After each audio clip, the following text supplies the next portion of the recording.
नमस्कार, आप देख रहे हैं द क्रेडिबल न्यूज। मैं हूं शालिनी।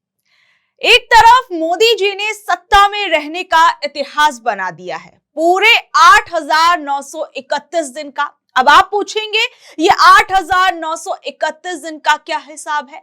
तो देखिए, हमारे पीएम साहब ने सिक्किम के पूर्व मुख्यमंत्री पवन चामलिंग जी का रिकॉर्ड तोड़ दिया है। पवन चामलिंग जी का नाम इसलिए इतिहास में बड़ा था क्योंकि वो अब तक भारत में सबसे लंबे समय तक सरकार के मुखिया रहने वाले नेता थे। लेकिन अब मोदी जी ने उनका रिकॉर्ड तोड़ दिया है और मोदी जी उनसे निकल गए हैं आगे। मतलब कुर्सी की मजबूती में तो वो चैंपियन बन गए हैं। लेकिन अब जरा सिक्के का दूसरा पहलू भी देख लीजिए। एक तरफ कुर्सी का रिकॉर्ड बन रहा है तो दूसरी तरफ हमारा रुपया रिकॉर्ड तोड़ गिरावट दर्ज कर रहा है। डॉलर के मुकाबले रुपया सीधे 94 रुपए 1 पैसे पर जा पहुंचा है, यानी रुपया भी सेंचुरी मारने की तैयारी कर रहा है, वो भी गिरते हुए तरीके से। लेकिन क्या आपको वो दिन याद है जब डॉलर के मुकाबले रुपया 1 भी रुपए बढ़ता था तो बड़े बड़े भाषणों की झड़ी लग जाती थी।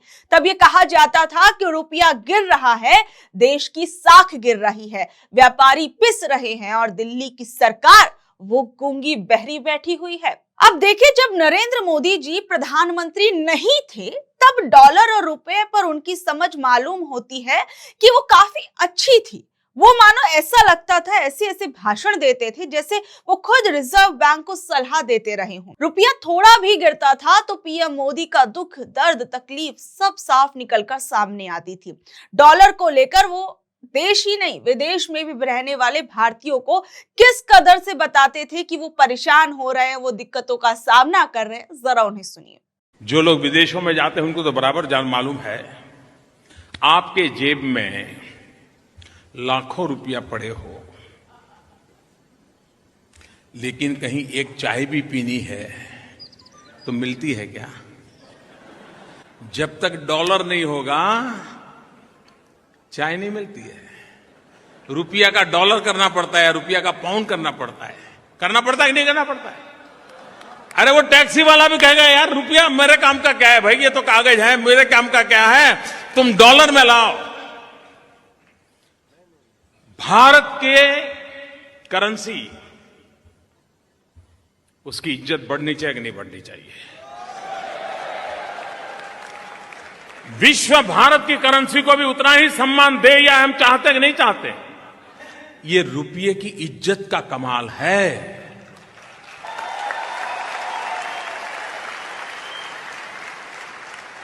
इसका कारण यह है कि पूरे विश्व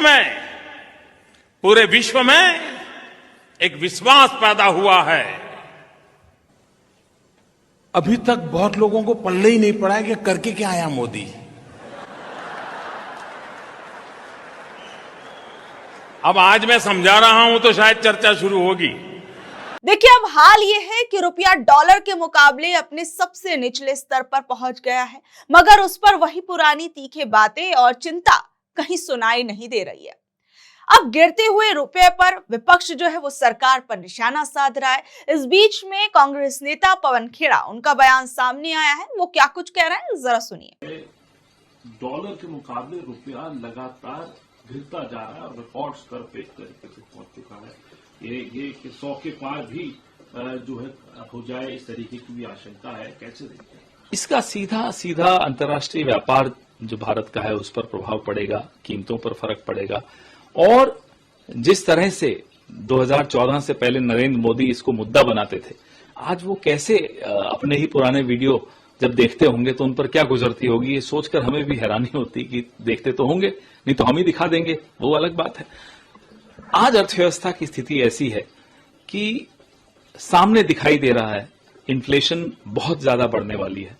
एक जंग छिड़ी हुई है जहां हमने हमारी विदेश नीति की जो ढुलमुल विदेश नीति रही है उसका प्रभाव भारत को सीधे सीधे झेलना पड़ रहा है। स्ट्रेट ऑफ हॉर्मुज चीन के लिए खुल सकता है, जापान के लिए खुल सकता है, रशिया के लिए खुल सकता है, भारत के लिए अभी खुलने में आनाकानी हो रही है क्योंकि हमारी विदेश नीति का सीधा सीधा दुष्प्रभाव है। आ रहा है। जो आप कह रहे हैं कि कुछ शिप तो आ रहे हैं, हालांकि उसके ऊपर क्रिटिक्स ये कह रहे हैं कि सिर्फ 1.5 दिन की ही सप्लाई है। वो तो खैर चलिए वो ठीक है, उसमें भी आपने जो उनके सेलर्स रोक रखे थे उनको छोड़ा, तब जाकर उन्होंने वो शिप्स छोड़ी। इस तरह से विदेश नीति नहीं होती। ये जो हमारे रिश्ते, ऐतिहासिक रिश्ते ईरान के साथ रहे हैं, उनके ऊपर जो हमला भारत की सरकार ने बोला है, उसका नुकसान एक एक उपभोक्ता को झेलना पड़ेगा। अब हम बात करते हैं एलपीजी गैस की कमी और उसका असर आम लोगों और उद्योगों पर क्या पड़ रहा है। देखिए, सरकार कह रही है कि देश में एलपीजी की कोई कमी नहीं है, लेकिन हकीकत कुछ और ही कहानी बयां कर रही है। सबसे बड़ा एग्जाम्पल आप देखिए मोदी जी के ही गृह राज्य गुजरात के अंदर सूरत शहर का, जो देश का टेक्सटाइल हब माना जाता है। यहाँ की हालत ये हो गई है कि गैस की कमी के कारण फैक्ट्रियां बंद हो रही हैं। सोचिए, जहां लाखों लोग काम करते हैं, वहां अगर गैस नहीं होगी तो मजदूर खाना कैसे बनाएंगे, और अगर मजदूर ही नहीं होंगे तो फैक्ट्रियां चलेंगी कैसी। और यही वजह है कि सूरत की टेक्सटाइल इंडस्ट्री ने एक बड़ा फैसला लिया कि अब हफ्ते में 2 दिन फैक्ट्रियां बंद रहेंगी। पहले जहां सिर्फ 1 दिन छुट्टी होती थी, अब 2 दिन काम बंद रहेगा, ताकि लागत कम रहे और काम किसी भी तरीके से चलता रहे। सूरत में करीबन 400 डाइंग और प्रिंटिंग मिल्स हैं, लाखों पावर लूम यूनिट्स हैं। यहाँ 8 लाख से ज्यादा मजदूर काम करते हैं, जिनमें ज्यादातर बाहर के राज्यों जैसे यूपी, बिहार, उड़ीसा और झारखंड से लोग आते हैं। और हालत ये हो गई है कि गैस नहीं मिलने के कारण कई जगहों पर मजदूर लकड़ी जलाकर खाना बना रहे हैं, और जो ऐसा नहीं कर पा रहे हैं वो अपना सामान बांधकर वापस गांव लौट रहे हैं। सोशल मीडिया पर ऐसी तस्वीरें सामने आ रही हैं जहां रेलवे स्टेशन पर हजारों मजदूर घर जाने के लिए लाइन में खड़े हुए हैं। सूरत का उधना स्टेशन फिर से वैसा ही दिखा जैसा कोविड के समय दिखा था, भीड़, बैग और घर लौटते हुए मजदूर। अब सवाल उठता है कि ये सब हो क्यों रहा है। असल में सरकार ने घरेलू गैस बचाने के लिए कमर्शियल गैस की सप्लाई कम कर दी, लेकिन शहरों में रहने वाले ज्यादातर मजदूरों के पास अपना गैस कनेक्शन नहीं होता, इसलिए वो कमर्शियल गैस पर निर्भर रहते हैं। जैसे ही ये सप्लाई कम हुई, पूरा सिस्टम हिल गया, और इसका असर सिर्फ टेक्सटाइल इंडस्ट्री तक ही सीमित नहीं रहा। ऑटो पार्ट्स बनाने वाली फैक्ट्रियों में भी प्रोडक्शन का खतरा है। मोरबी की टाइल इंडस्ट्री में 450 से ज्यादा यूनिट बंद हो गई हैं। आधे लोग काम पर चले गए हैं। होटल्स और रेस्टोरेंट्स में 30 से 35% तक जो चीजें हैं वो बंद हो गई हैं। छोटे ढाबे, बेकरी, लॉन्ड्री, सब अफेक्टेड हुए हैं, और ये सिर्फ आप समझिए शुरुआत है। इंडस्ट्री के लोगों का कहना है कि हर साल होली के आसपास मजदूर अपने घर जाते हैं, लेकिन इस बार हालात ज्यादा खराब है। वजह इंटरनेशनल लेवल पर चल रहा तनाव है।